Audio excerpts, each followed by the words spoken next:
उत्तराधिकार है 19 नवंबर 1967। बाबा का विचार है ये जो अपना त्रिमूर्ति का चित्र है लिखत सहित, उस पर बाबा समझाते हैं कि गीता का भगवान कृष्ण नहीं है, शिव है। इनका भी चित्र जैसे बन करके आ गया है। अब अखबार में तो इतने बड़े नहीं डालते हैं, अखबार में अक्षर भी बड़े पतले होते हैं। बाबा को अखबार का कॉलम बना कर दो और ब्लॉक भी बनाना पड़ेगा। विचार है कि जांच करनी चाहिए, कंट्रास्ट किया जाता है कि इतने हजार इतने इंच लेंगे, तो जब जो देवे।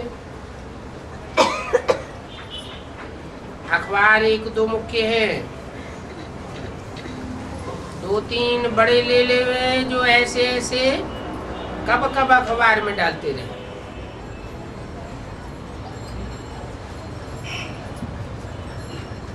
बाबा तो समझाते रहते हैं कि ये डालो। बात तो हिम्मत करके अपनी अखबार निकालो, जो चाहिए सो। बाप तो राइट ही सिखलाते हैं, जैसे नाभि से नेहरू निकला वैसे तुम भी लिख सकते हो। विष्णु की नाभि कमल से ब्रह्मा निकला, लिखते तो बहुत हैं। तो अखबार भी निकले बड़े बड़े, 2-4 सेंटर भी खुल जाए, फिर कोई जोर लगाए नहीं सकेंगे उड़ाने करने का। ऐसे ऐसे ख्यालात बच्चों के चलने चाहिए, अखबार से भी प्रभाव निकलेगा।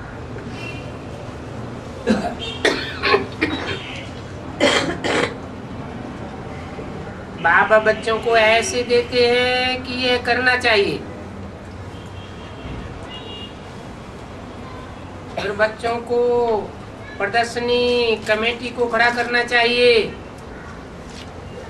जो अब तक सोए पड़े हैं, ध्यान नहीं देते हैं कि बाबा का क्या विचार है। सोया तो नहीं रहना चाहिए,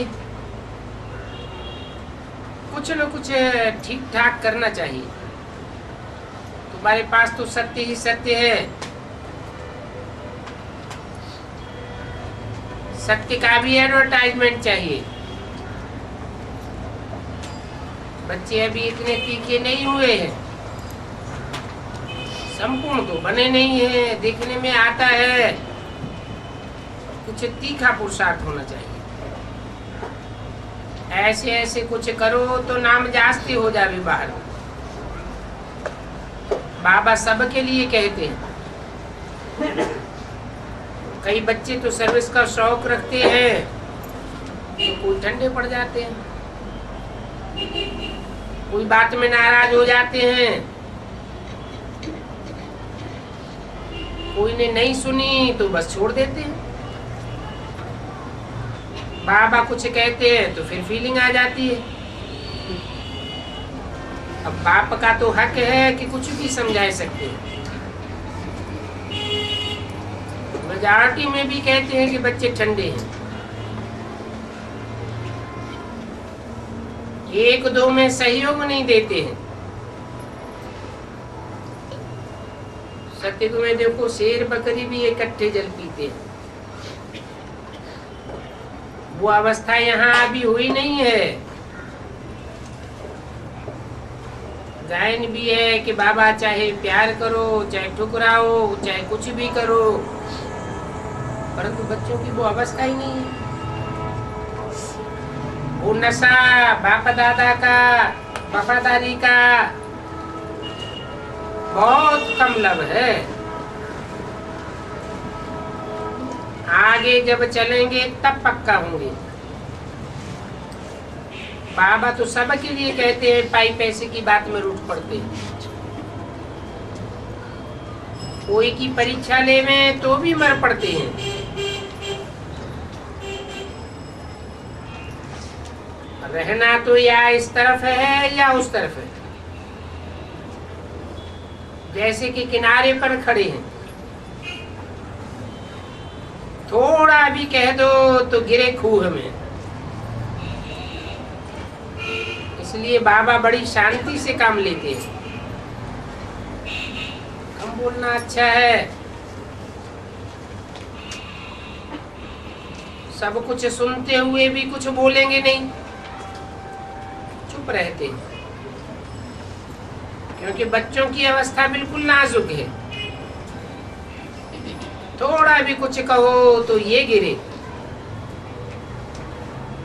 बाबा फिर समझाते हैं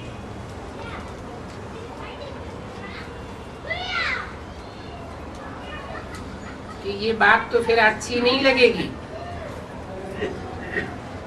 किसी की ग्लानि सुननी पसंद नहीं करेंगे।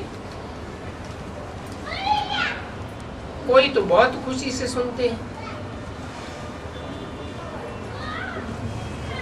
जिन बातों से दिल खराब हो वो बातें नहीं सुननी चाहिए।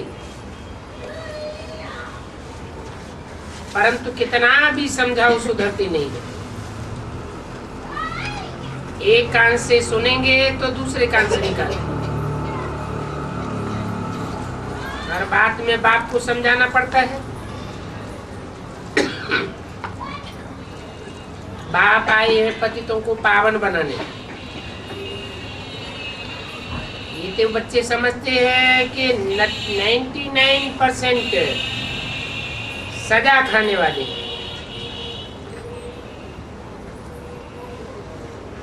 बाकी 1% रहते हैं। 1% भी न रहे तो सत्युग में जा ही नहीं सकते।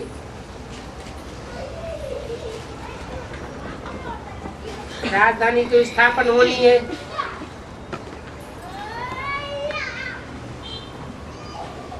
एक % भी पास हो तो स्वर्ग में चले जाएंगे।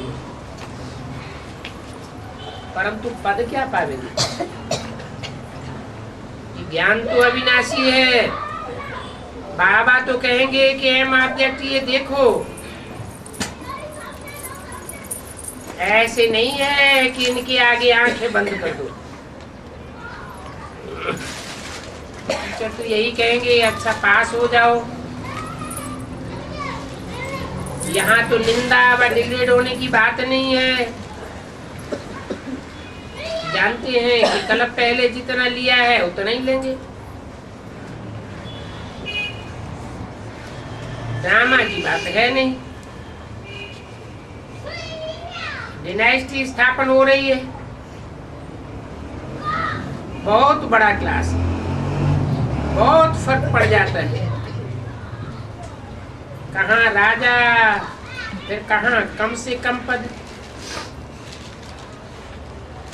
है। तो सही ना, पूरा ना पढ़ने से कम पद हो जाता है। बाप कहेंगे कि पुरुषार्थ करके कुछ न कुछ मार्क्स ले लो और अपना पद अच्छा बनाओ। कईयों का तो पद रखना भी फालतू हो जाता है। ये क्या करेंगे? बाप पुरुषार्थ तो कराते हैं। डीपी डायनेस्टी तो बनानी है। पहले पुरुषार्थ करके विक्रमादित्य बनो, तो जो होना होगा सो होगा। पहले सतो प्रधान तो बनो ना। ये लक्ष्मी नारायण अभी नहीं है, अभी तमो प्रधान।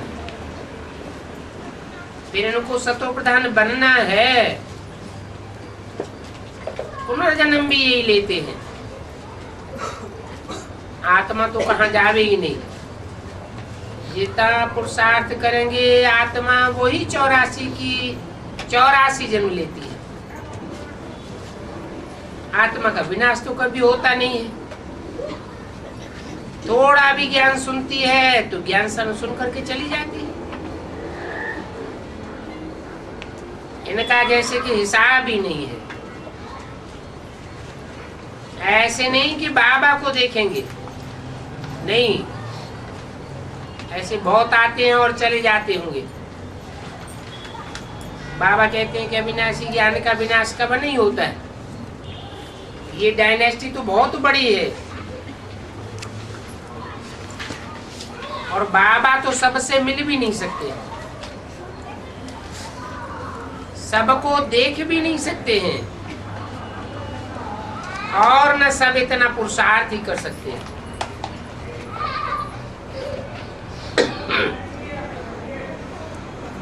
इस ज्ञान को स्मरण करने में बहुत समझने की बात है। जहां भी हो विचार सागर मंथन करते रहो। जो अच्छी रीति पढ़ने वाले होते हैं वो दिल पर चढ़ते हैं, और नाम वाला भी उनका होता है। ये सब ख्यालात तो बच्चों को रखने हैं। सर्विस भी बढ़ानी है, सर्विस पर समाचार भी आता है, बहुत सर्विस करके गिर भी पड़ते हैं। तो भी जो थोड़े सर्विस करते हैं उससे ऊंच पद पावेंगे। तुम बच्चों को गुप्त कितना माल मिल रहा है, दुनिया को इन बातों का पता थोड़ी है। तुम्हारी मेहनत निष्फल नहीं होती। जो भी मेहनत करेंगे कब न कब सामने आ जाएगी। इस ज्ञान मार्ग में सिर्फ सरलता चाहिए और धैर्य बहुत चाहिए। बाबा सदैव कहते हैं कि चीची बात हो तो हियर नो इविल कर दो, टाक नो इविल कर दो।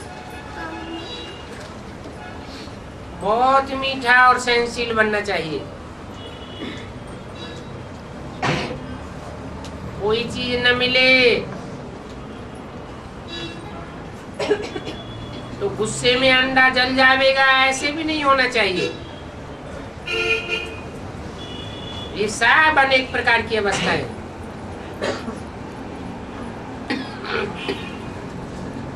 बहुत अच्छी चाहिए, एक दो से बिगाड़ करके दिल खराब ना हो जाना चाहिए। अब कौन जो भी है वो सब निकाल दे, गुणवान बनना चाहिए। हर बात में गुण उठाना है। मंजिल बड़ी भारी है। अच्छा, मीठे मीठे सिक्के बच्चों के प्रति रूहानी बाप दादा का याद प्यार गुड नाइट।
शास्त्रों में दिखाते हैं ना तो विश्वामित्र ने सृष्टि का प्रतिसृष्टि की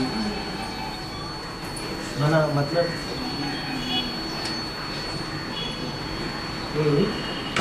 और ये भी कहते हैं कि त्रिशंक स्वर्ग का निमित्त बना, ऐसा कुछ कहते हैं। तो बहुत कुछ कहा हुआ है, लेकिन बाबा क्या कहते हैं शास्त्रों की बातें, शास्त्रों के भूसे में से निकाल के क्या बसर निकाला है उसको विस्तार हम करें।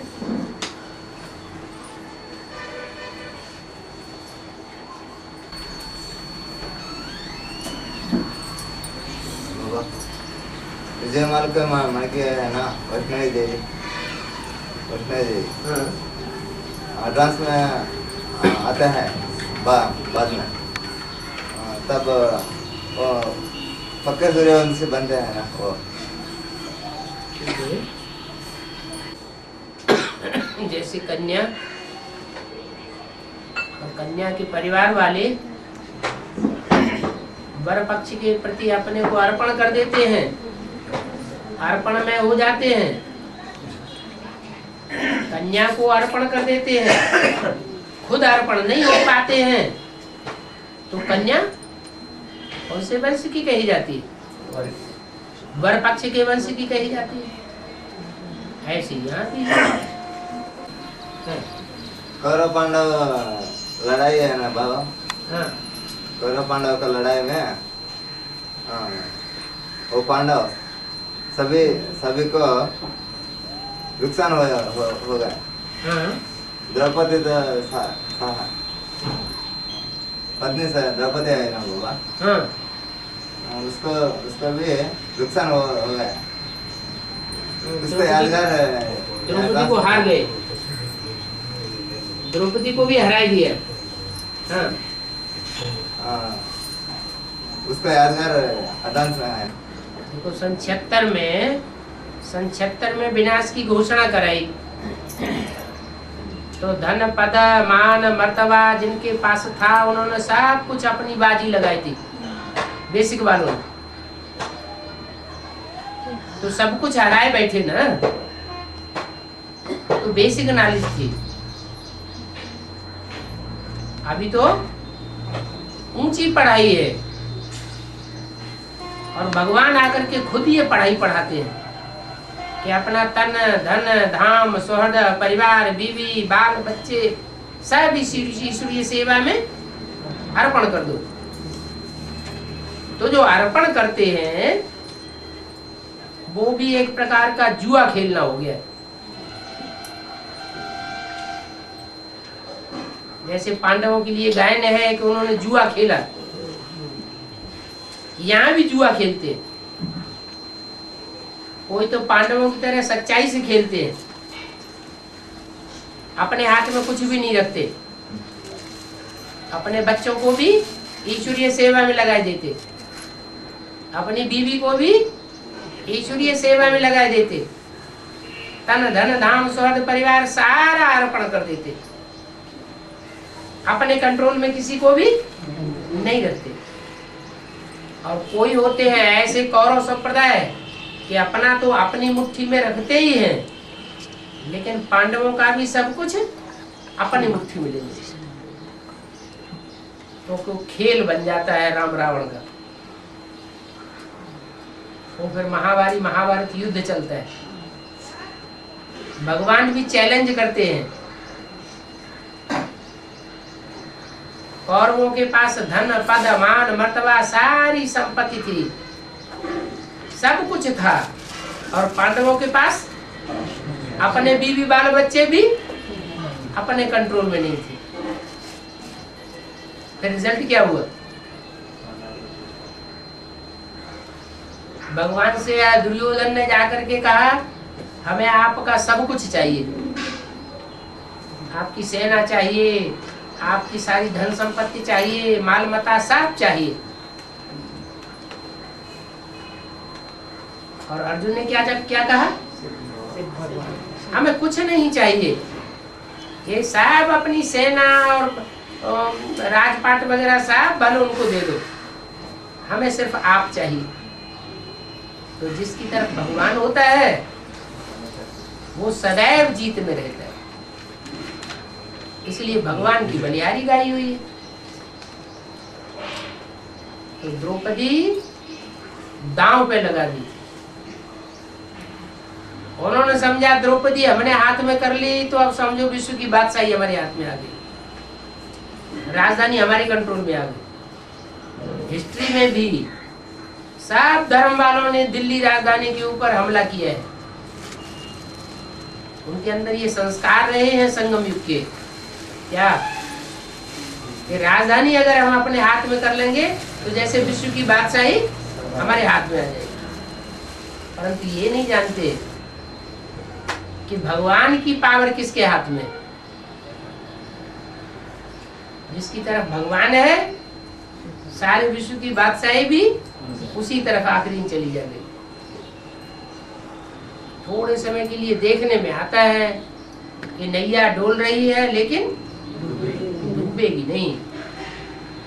बल दिल्ली कब्रिस्तान बनेगी लेकिन वही दिल्ली फिर पाकिस्तान भी बनेगी।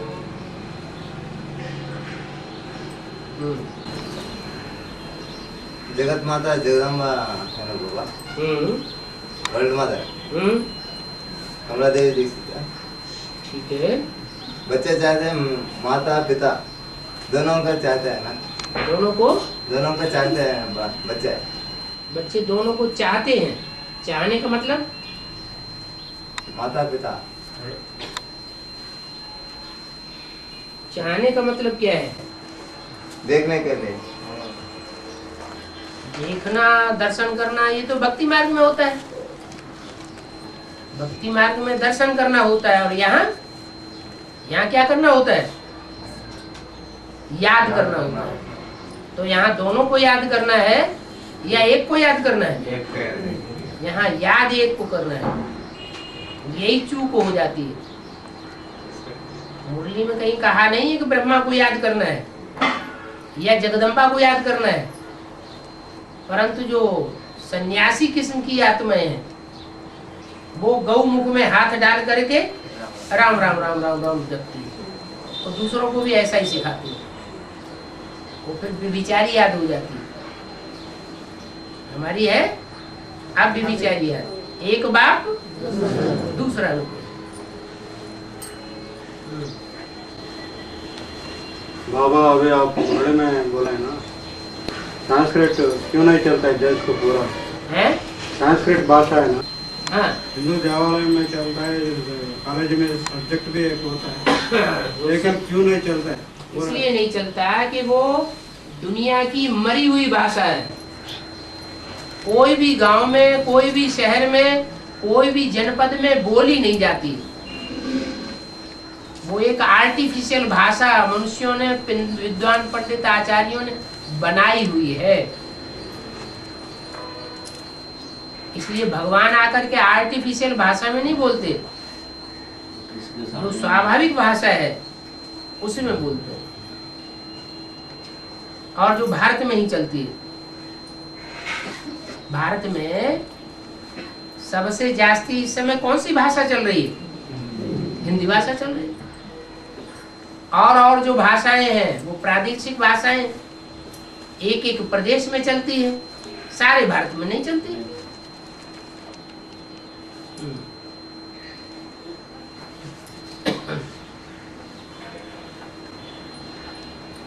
बाबा कार्तिकेय का पाठ कौन बजाता? शास्त्रों में जैसा नाम वैसे ही काम है।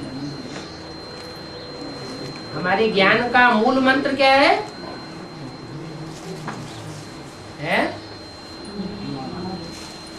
मन मना भव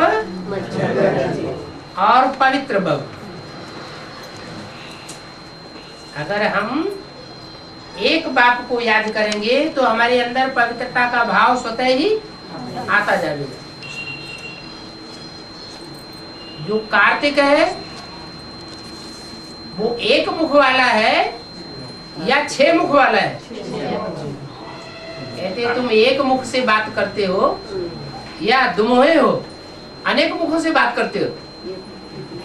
तो जो सच्चा होगा वो एक मुख से बात करेगा और झूठा होगा तो अनेक मुखों से बात करता है।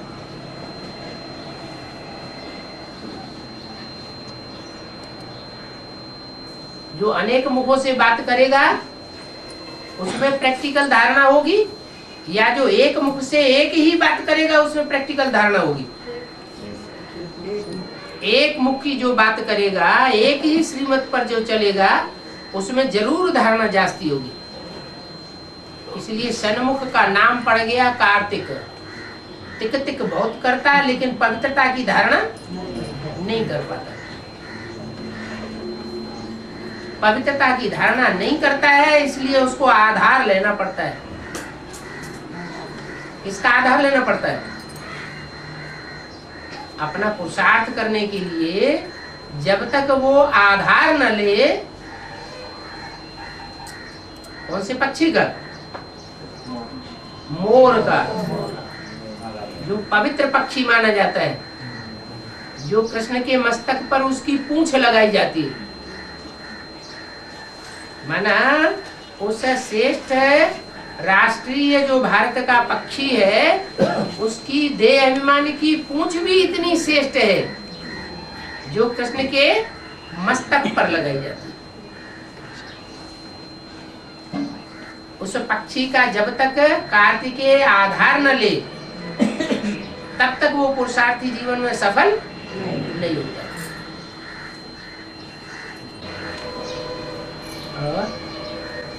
पांचाली का अर्थ क्या है? वो पवित्र पतिव्रतों के पांच पांडव हाँ, फिर भी पवित्र और उनकी आली, माने सब उसको श्रेष्ठ समझते थे। उसका नाम पड़ा है पांचाली। पतिव्रतों के लिस्ट में देहरादून में एक गांव है, उसका नाम है चकराता। क्या गांव का नाम ही कैसा पड़ गया? चकराता। ये ज्ञान ऐसा है, अगर भगवान बाप को नहीं पहचाना तो बुद्धि चक्कर खाने लगती है।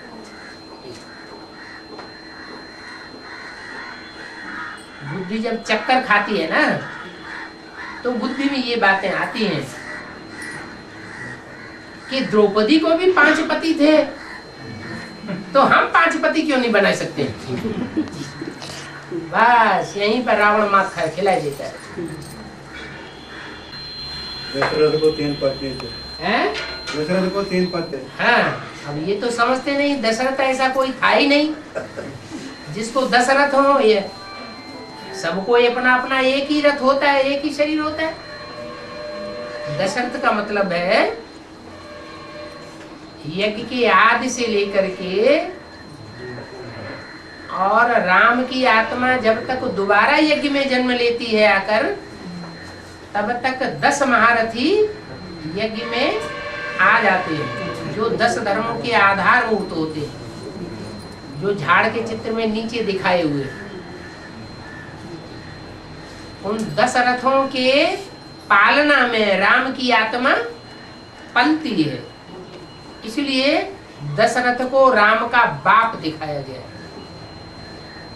माने 10 धर्मों की आत्माएं वो राम की पालना करने वाली है। दशरथ सुत नंदन कहा जाता है। वो 10 रथ शरीर रूपी रथी हैं, पुरुषार्थी हैं, जिन्होंने इतना श्रेष्ठ पुरुषार्थ किया है कि 10 धर्मों के आधार मूर्त बनते हैं। उनसे जन्म होता है एक राम का। तो सब धर्मों की आंखों का तारा है।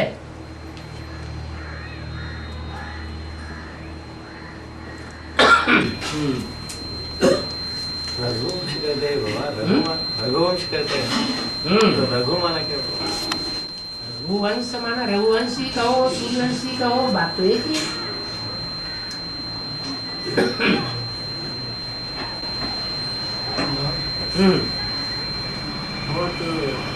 आने वाले को क्या क्या कर सकते हैं? कैसे बना सकते हैं? क्या बहुत क्या आने वाले को? वो आता है उसका नंबर, हाँ, उसको कैसे कैसे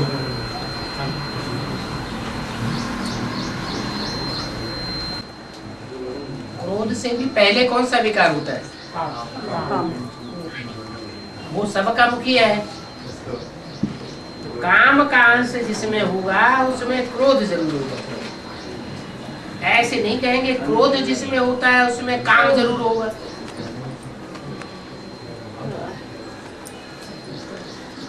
कामी को पतित कहा जाता है, क्रोधी को पतित नहीं कहा जाता।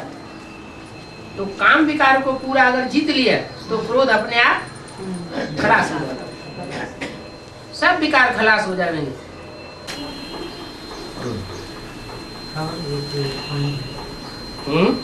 माताओं पर बहुत अत्याचार हो रहा है, वो संकल्प से बहुत हमारे बारे में ऐसा सोचा है। एक आदमी है, उसमें वो डाल दिया माता जो उसको क्या वो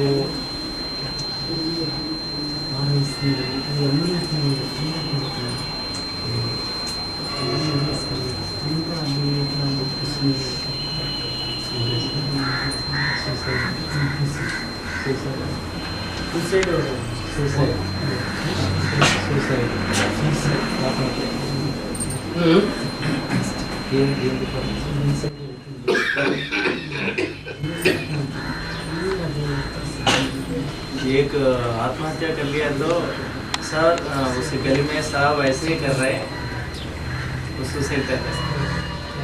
माताएं सुसाइड कर रही हैं। ऐसे क्यों हो रहे हैं? जब कोई रास्ता नहीं मिलता है तो सुसाइड करते हैं। जब दुख बहुत बढ़ जाता है तब ये धंधे होते हैं सुसाइड आदि करने के। माताओं के ऊपर अंत में आकर के इतना अत्याचार क्यों होता है?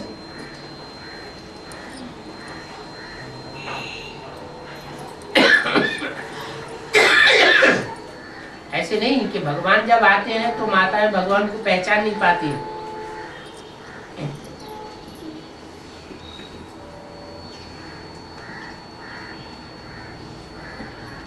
जास्ती संख्या माताओं की ही होती है जो भगवान को पहचानती हैं।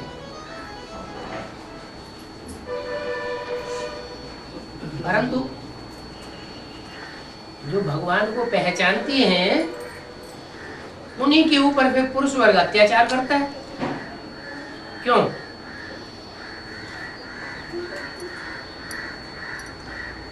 क्योंकि पुरुष वर्ग ने स्त्री को भोग की सामग्री समझ रखा है।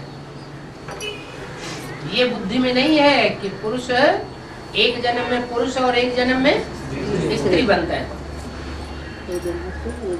दोनों का बराबर अधिकार होता है।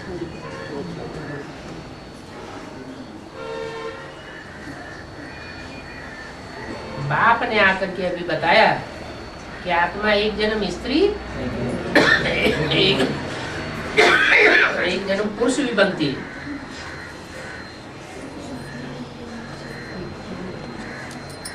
पूर्व जन्मों के कर्मों के हिसाब किताब के आधार पर स्त्री चोला या पुरुष चोला मिलता है।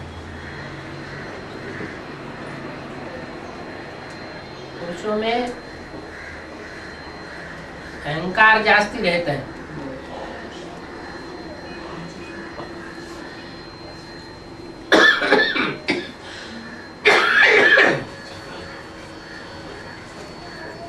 काम विकार की भी प्रधानता होती है।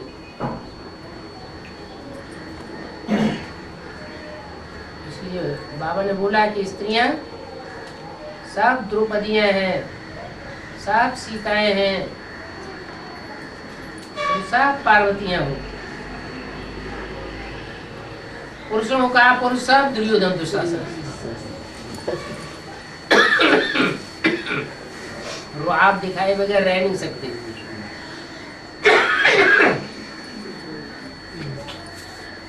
जिसको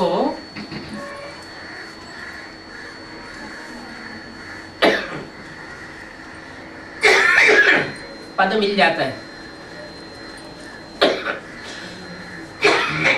प्रभुता मिल जाती है, वो उसका भरपूर प्रयोग करता है। कलयुग अंत में आकर के पुरुषों को प्रभुता मिल जाती है, शरीर में भी जास्ती ताकत होती है, सत्ता भी पुरुषों के हाथ में आ जाती है। सतयुग में ऐसे नहीं था। भगवान आते हैं तो स्त्री और पुरुष दोनों के हाथ में सत्ता देते हैं, बल्कि लक्ष्मी का नाम आगे और नारायण का नाम पीछे रखा जाता है, क्योंकि वो राजाई स्थापन के कार्य में स्त्री जब तक सक्रिय सहयोगी न बने तब तक नई दुनिया की राजाई राजधानी भी स्थापन नहीं हो सकती। इसलिए स्त्री को नाम मान मर्तबा जास्ती देना पड़ता है। स्त्री का नाम पहले, पुरुष का नाम बाद में। सीता फिर राम, लक्ष्मी फिर नारायण, राधा फिर कृष्ण।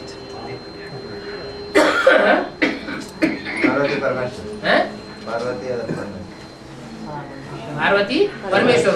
हाँ जी,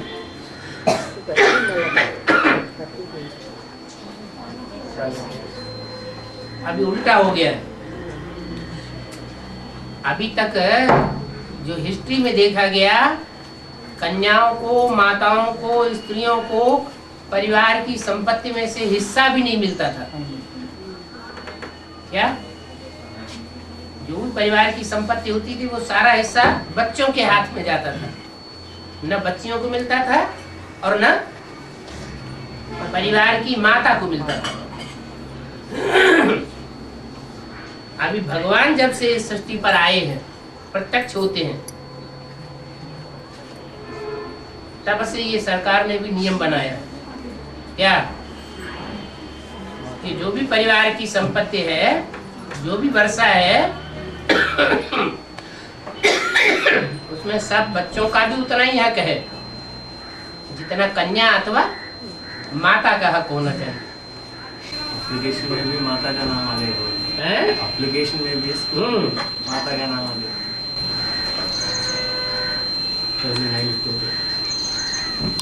तो आत्मा जब स्त्री का जन्म भी लेती है, पुरुष का भी जन्म लेती है, तो दोनों में समानता होनी चाहिए ना। इतनी घटती क्यों कर दी कि अगर पेट में बच्चा है तो जिंदा रखा जाएगा, अगर पेट के अंदर बच्ची आ गई तो उसको खलास कर दिया जाएगा।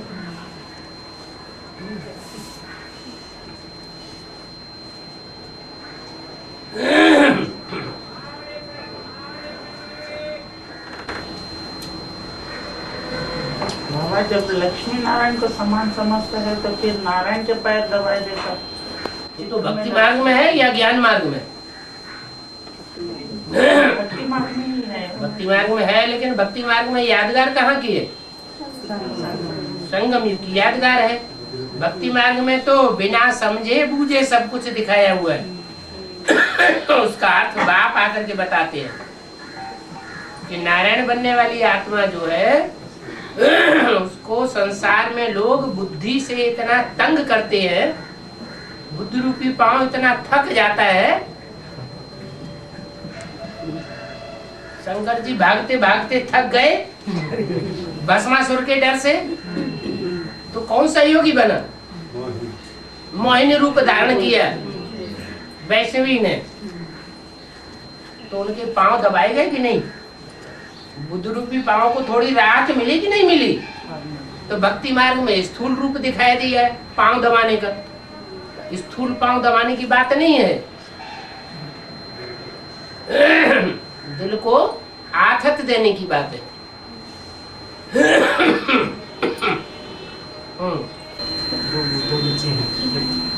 तो मिसाल दिया, देखो ज्यादा बच्चे होते हैं, 2 बच्चे अच्छे सुलक्षण होते हैं, लौकिक में कहते हैं कि 2 बच्चे अच्छे हैं, बाकी सब माथा खपाने वाले हैं। यहाँ बाप कहते हैं मेरे अच्छे बच्चे तो बहुत हैं, लेकिन माथा खपाई करने वाले फिर भी और ज्यादा हैं।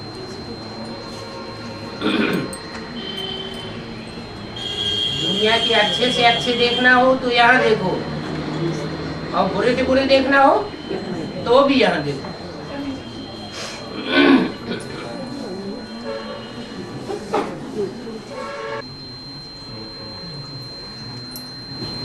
ये भूत प्रेत आत्माएं दूसरे शरीर में प्रवेश करके क्यों सताया करती बाबा दूसरे शरीर?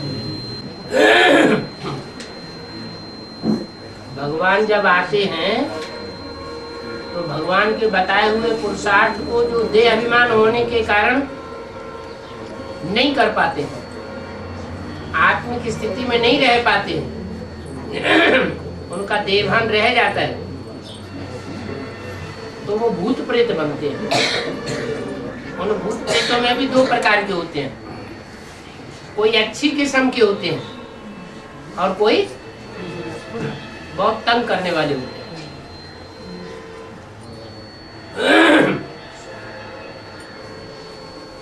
ईश्वर जब आते हैं तो सूर्यवंशी आत्माएं मुट्ठ भर निकलती हैं जो आत्मिक स्थिति में संसार में टिक पाती है। बाकी चंद्रवंशी, इस्लाम वंशी, बौद्धी वंशी, क्रिश्चियन वंशी, सब ढेर के ढेर धर्म वाली आत्मा, सब में देहभान रह जाता है। उनमें भी जो भारतीय वंश की है, जैसे चंद्रवंशी, बौद्धी वंशी, सन्यासी, सिख धर्म की आत्माएं, वो फिर भी श्रेष्ठ किस्म की आत्माएं। देहभान रह जाता है, फिर भी सूक्ष्म देहभान श्रेष्ठ किस्म का है। लेकिन जो लेफ्ट साइड की हैं, जो देहभान छोड़ भी नहीं पाती लेकिन अति ज्यादा क्रूर बन जाती है, वो फिर ज्यादा तंग करती है। उन्हें वो इस 5000 वर्ष तक इस भूमि पे ही भ्रमण करती रहती बाबा। 2500 वर्ष तक तो उन्हें अपना जन्म मरण का चक्र में उसी तरह आना है जैसे देवात्माओं को आना है। जो आधार मूर्त है, जो बीज रूप है, बाकी जब द्वापर युग शुरू होगा तब से वो दुष्ट कर्म और जास्ती करना शुरू कर देंगे। जो ज्यादा पाप कर्म करते हैं उनको पाप कर्मों से थोड़ा समय निजात मिल जाए, इसके लिए उनको स्थूल शरीर धारण नहीं करना पड़ता है। जब स्थूल शरीर ही धारण नहीं करेंगे तो उनके ज्यादा पाप कर्म नहीं बढ़ेंगे। सूक्ष्म शरीर मिलता है और सूक्ष्म शरीर से वो दूसरों में प्रवेश करके अपना हिसाब किताब पूरा करते हैं। यही रावण संप्रदाय के धर्म है। क्या? काम, क्रोध, लोभ, मोह, अहंकार, ये 5 विकार कोई दूसरे नहीं है, ये दूसरे दूसरे धर्मों से ही पैदाइश होती है इनकी।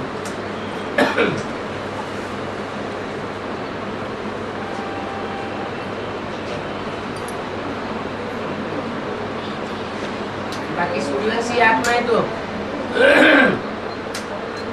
अपने पाप कर्मों को भी भस्म करती है, और सूर्य और संसार में जितना भी कचरा फैला हुआ है उस तक को भी भस्म कर देता है।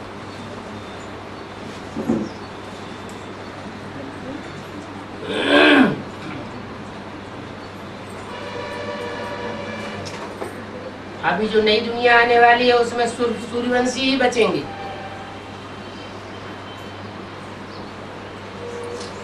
जो अपने को सरेंडर कर देंगे सूर्यवंशियों के सामने, वो फिर भी फायदे में रहेंगे। अगर सरेंडर नहीं कर पाया तो फिर जन्म जन्मांतर ऐसे ही भूत प्रेत बनते रहे। जैसे ब्रह्मा की सोल,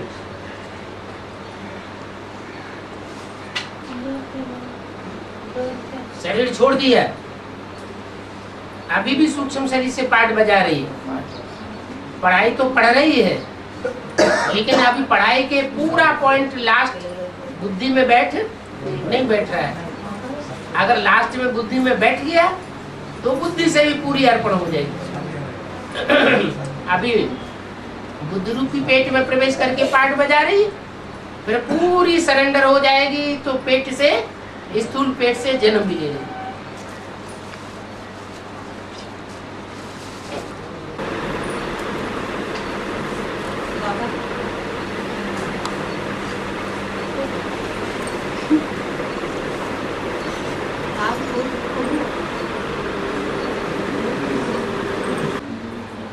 बाजू वालों को बता दो अपनी भाषा में।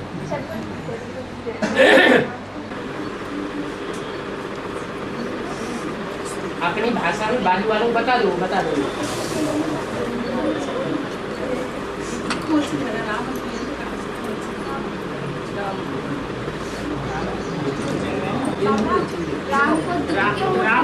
राम को जब सीता चले जाती तो दुख होता ना, वो तो भक्ति मार्ग में दिखाया है और भक्तों ने दिखाया है।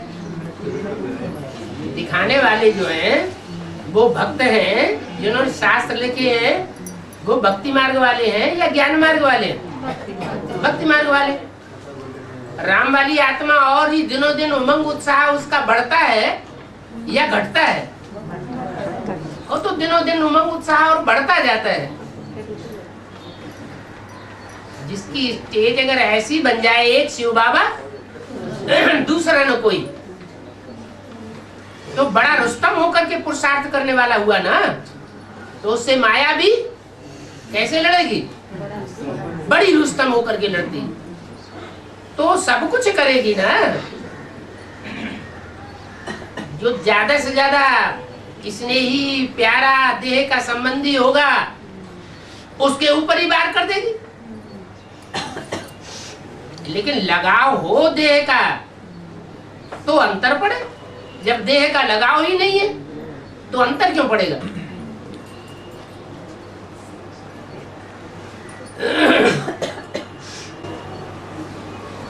राम जी को चंद्र क्यों लगाया गया बाबा? रामचंद्र होकर क्योंकि फेल हो गया होगा, इसलिए चंद्रमा के प्रभाव में आ गया होगा, इसलिए चंद्र लग गया। यज्ञ के आदि में प्रभाव में आया कि नहीं आया? आया। इसलिए कृष्ण चंद्र का दास दासी बनना पड़ता है। राधा कृष्ण जन्म लेंगे तो राधा कृष्ण को जन्म देने वाले माँ बाप दास दासी बनेंगे फर्स्ट क्लास के? नहीं, फर्स्ट क्लास दास दासी बनेंगे।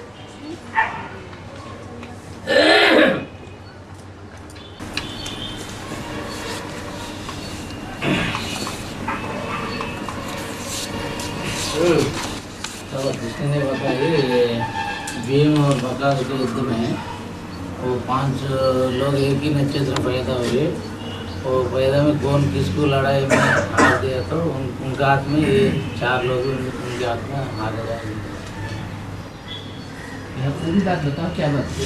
इसने बोला कि 5 इसका लड़ाई भीम और बकासुर लड़ाई पहले उनका भीम बकासुर कीचक और जो ये 5 के अंदर ये एक ही नक्षत्र में पैदा हुए 5 लोग। उनका पहले किसके हाथ में हार गया तो उनके हाथ में 4 लोग हार जाएगा, ऐसा बोला किसने बोला। अभी दुष्ट शिक्षण शिष्ट रक्षण होने वाला है।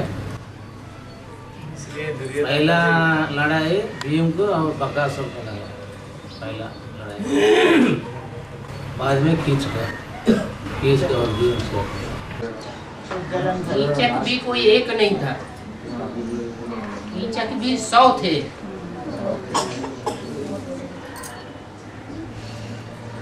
कीचक उनको कहा जाता है जो ब्रह्मा कुमारियां बन जाती हैं भगवान की सहयोगी, उन ब्रह्मा कुमारियों के पीछे पड़ जाते हैं, उनके ऊपर आंख डालते हैं, उनको कहा जाता है कीचक।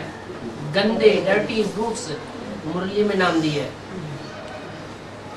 उन कीचकों को अकेले भीम ने वध किया।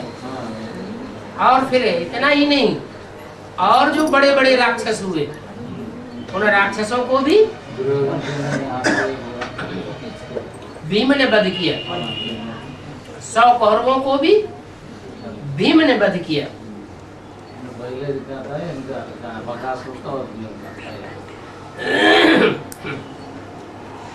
बक बक करने वाला आसुर, बकासुर, बक कहते हैं बगुला को। बगुला एक पांव पर खड़े रहेगा, देखने में आएगा बड़ा भारी तपस्वी है, और जैसे ही सामने से मछली गुजरी फटाक से पकड़ लेगा, फिर एक टांग पर खड़ा हो जाएगा।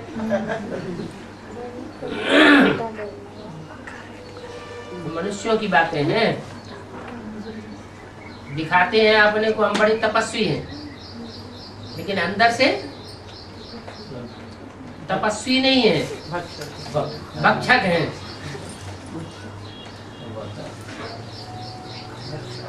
भीम तो सच्चे पुरुषार्थियों में था।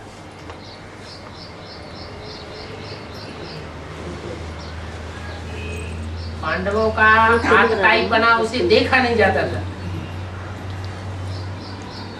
जब युद्ध शुरू हुआ तो सबसे पहले आगे कौन आया युद्ध में? भीम से नहीं रुका गया, वो पहले युद्ध में आ गया, तो पीछे पीछे पांडवों को भी आना पड़ा।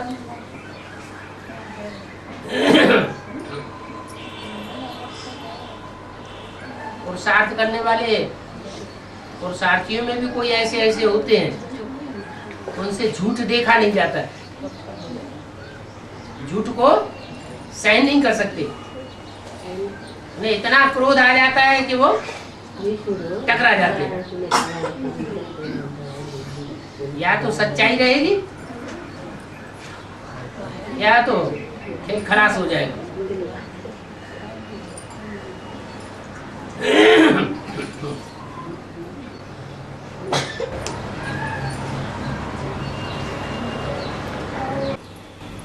वो अस्त्र से होता है ना, उस पर क्यों सोता है? उत्तरायण घटना में क्यों? ज्ञान के बाण होते हैं, ज्ञान के बाणों का, ज्ञान माने जानकारी, सच्चाई की जानकारी। जो भीष्म पितामह है वो सन्यासी है या गृहस्थी है? सन्यासी। तो सन्यासियों को सच्चाई के सामने आखिरी तो झुकना ही पड़े। वो बाणों की सैया पर पड़े रहते हैं, माने सच्चाई के बाण उनको ऐसे लगते हैं कि बाणों की सैया पर उनको सोना पड़ता है। लेकिन वो हठयोगी है, हठ पक्की धारण कर लेते हैं कि हम तब तक शरीर नहीं छोड़ेंगे जब तक सूर्य उत्तरायण नहीं हो जाए।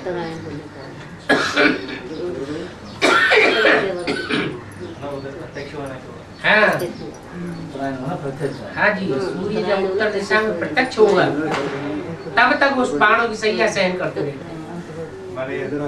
दक्षिण में प्रत्यक्ष होते हैं, जब तक ये दक्षिण में तब तक तो उन्हें पढ़ा रहना पड़ेगा। बाबा बाबा, हाँ जी, बाबा ड्रामा में क्यों बदले हैं? बाबा मुरली में बोलते हैं ना, मैं भी ड्रामा पे बदली हूँ, तो बाबा इसे क्यों बोलते हैं मुरली में? बंधन में बांधा हुआ हूँ, माने शिव बाबा ड्रामा के बंधन में ना बंधे तो हम तो हमेशा ही बंधे रहेंगे। जो बाबा के बच्चे हैं, अगर शिव बाबा ड्रामा के बंधन में न बंधायमान हो तो हम बच्चों का क्या हाल होगा? हम हमेशा ही ऐसे ही बंधे पड़े रहेंगे। इसलिए बाप को बच्चों की सेफ्टी के लिए बंधन में बंधना पड़ता है। उसी तरह जैसे घर में आग लग जाती है, छोटे बच्चे घर में पड़े हुए हैं, माँ बाप तो लंबे चौड़े शरीर वाले हैं, फटाक से उछल के बाहर हो जाएंगे, तो हमेशा के लिए बाहर हो जाते हैं कि उनको भी आग में कूदना पड़ता है, हैं? अरे बच्चों को जल जाने देंगे? जल जाने देंगे? तो बच्चों की सेफ्टी के लिए बाप को आग में कूदना पड़ता है। तो ऐसे वो भी बाप है। वो तो आते हैं बाबा, लेकिन पूज्य और पुजारी की लिस्ट में तो नहीं मैं वो अगर पुजारी की लिस्ट में आ जाए, वो भी पूजा करने लग पड़े, तो फिर ज्ञानी कौन रहा है? फिर एक तो आत्मा इस सृष्टि पर ऐसा निमित्त है जो हम बच्चों की सेफ्टी के लिए है। सिर्फ बच्चों के लिए बच्चों के लिए ये बात तो बजाता है। और बच्चों के पीछे फिर जो भी और वंश की आत्मा है सबका कल्याण हो जाता है। सिर्फ हनुमान जी को ही क्यों चारों युग में बुलाते बाबा? चारों युग भी वो चिरंजीवी है।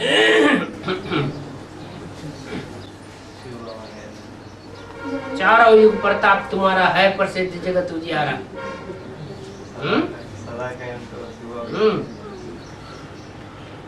राम वाली आत्मा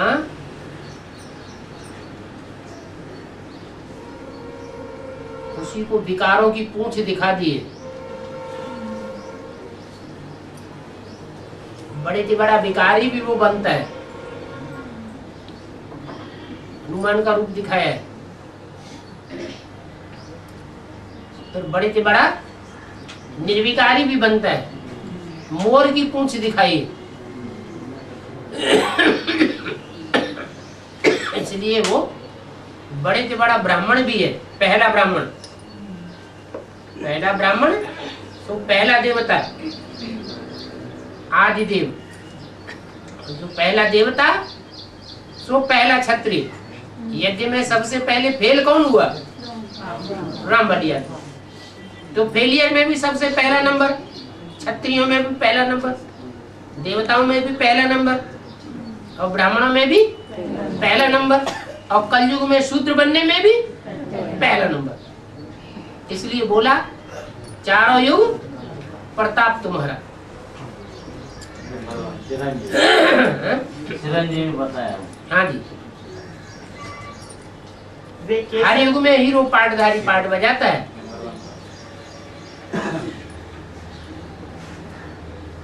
वे केसरी नंदन है या पवन पुत्र बाबा? त्रिमूर्ति में भक्ति मार्ग में दिखाए हैं 3 शेर।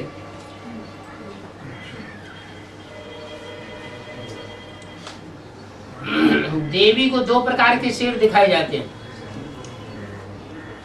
केसरी सिंह को कहा जाता है। केसरी माना जिसके केसरिया बाल होते हैं। बड़े मोड़े वाला शेर। एक होता है छोटे मोड़े वाला शेर, उसको कहते हैं चीता, टाइगर। 2 प्रकार की देवी दिखाई जाती है। एक देवी को कहते हैं बाघंबरी देवी।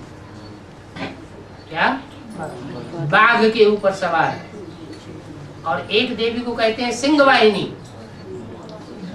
सिंह के ऊपर सवार होने वाली। केसरिया जो कहा गया है वो ब्रह्मा बाबा का ये इशारा है कि ब्रह्मा बाबा जैसे शेर होता है और सीधा हमला करता है, उसे चालाकी नहीं होती। और चीता में बहुत कूट के चालाकी भरी हुई होती है। चीता का पार्ट है राम वाली आत्मा का, और ब्रह्मा वाली आत्मा का पार्ट है शेर की तरह। तो केसरी नंदन कहा जाता है। शेर की औलाद है।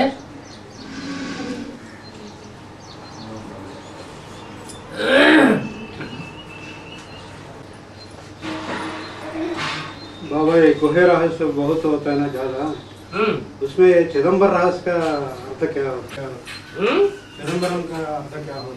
दिगंबर, दिगंबर रहस्य, श्वेतांबर और दिगंबर बहुत स्पेशलिटी होता है। सिदंबर रहस्य को बोलते हैं चिदंबर रहस्य। सिदंबर रहस्य। चिदंबर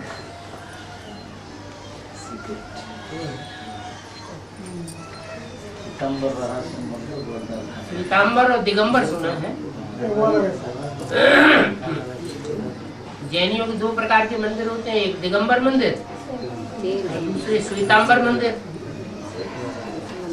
वो तो वर्तमान संगम युग के समय की बेसिक नॉलेज और एडवांस नॉलेज की यादगार है। नहीं, वो भाई हमारा वो धर्मराज के साथ रहते हैं, वो खाता लिखते हैं।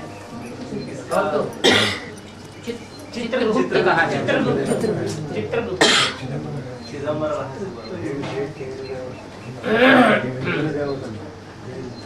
चित्रगुप्त के पास चौपड़ा है एक एक आत्मा का, ऐसे भक्ति मार्ग में कहते हैं।